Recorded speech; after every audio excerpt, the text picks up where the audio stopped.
नमस्कार, मौसम on air में आपका स्वागत है। देश भर में सर्दियों की दस्तक अब साफ तौर पर महसूस की जा सकती है। ठंडी हवाएं, गिरता तापमान और बदलता मौसम एक नए मौसम चक्र की शुरुआत का संकेत दे रहे हैं। लेकिन इस बीच देश के कई हिस्सों में अभी भी बारिश का सिलसिला थमने का नाम नहीं ले रहा है।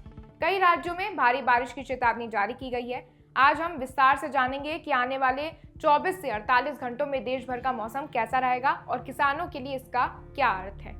देश के अलग अलग हिस्सों में 4 सक्रिय सिस्टम। इस समय देश में 4 प्रमुख सर्कुलेशन सिस्टम सक्रिय हैं। एक असम के ऊपर, दूसरा उत्तर पूर्व बंगाल की खाड़ी पर, तीसरा उत्तरी हरियाणा के ऊपर और चौथा है आंतरिक कर्नाटक के ऊपर। इन चारों सिस्टम की वजह से देश के कुछ हिस्सों में लगातार बादल छाए हुए हैं। वहीं हल्की तो कहीं मध्यम बारिश जो है वो देखने को मिल रही है। दक्षिणी भारत के तमिलनाडु, पुडुचेरी और केरल में अगले 24 घंटों में दौरान गरज चमक के साथ भारी बारिश की संभावना जताई गई है। वहीं बंगाल की खाड़ी के ऊपर बने सिस्टम के कारण पूर्वोत्तर राज्यों असम, मेघालय, त्रिपुरा और मणिपुर में भी बारिश के आसार अभी बने हुए हैं। वहीं अगर बात करें उत्तर भारत की, तो उत्तर भारत में गिरेगा तापमान।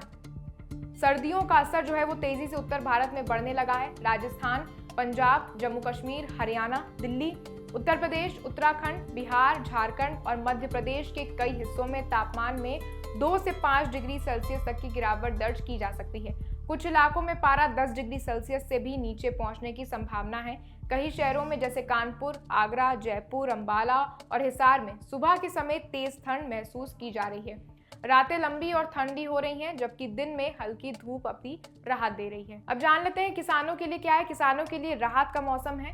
किसानों के लिए ये समय बेहद अहम है। रबी फसलों की बुआई की तैयारियां जोरों पर हैं और मौसम भी उनके पक्ष में दिखाई दे रहा है।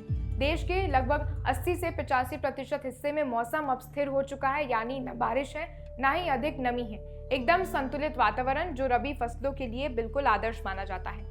जो किसान भाई गेहूं, चना, सरसों या मटर की बुआई की योजना बना रहे हैं, उनके लिए ये 10 से 15 दिन का समय बहुत ज्यादा उपयुक्त है।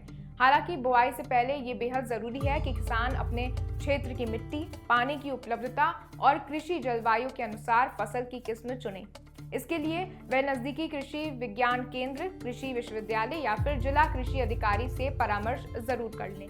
सही किस्म का चुनाव न केवल पैदावार बढ़ाता है, बल्कि फसल को रोगों और ठंड से भी बचाने में मदद करता है। फसल वृद्धि के लिए वरदान। अब बात करते हैं उस मौसम के गुणों की जो फसलों के विकास के लिए सबसे उपयोगी है। इस समय दिन में साफ आसमान और हल्की धूप रहती है, जबकि रात में ठंडक और ओस जो है वो गिरती है।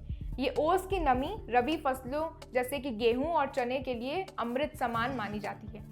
दिन में सूरज की किरणें पौधों को ऊर्जा देती है और रात में ओस मिट्टी में नमी बनाए रखती है और दोनों मिलकर फसलों की वृद्धि को संतुलित करती है। वहीं जो है जनमानस के लिए चेतावनी भी है। जहां ये मौसम किसानों के लिए वरदान है, वहीं आम लोगों को अब ठंड से सतर्क रहने की जरूरत है। खास करके बच्चे, बुजुर्ग और बीमार लोग सुबह और रात के समय गर्म कपड़ों का प्रयोग करें।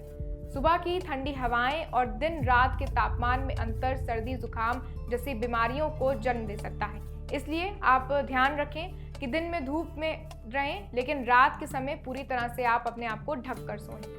अगले 48 घंटों तक मौसम का रुख लगभग ऐसा ही रहने की संभावना है। दक्षिण भारत के कुछ हिस्सों में बारिश, उत्तर भारत में तापमान में गिरावट और देश के अधिकांश इलाकों में साफ और ठंडा मौसम रहेगा।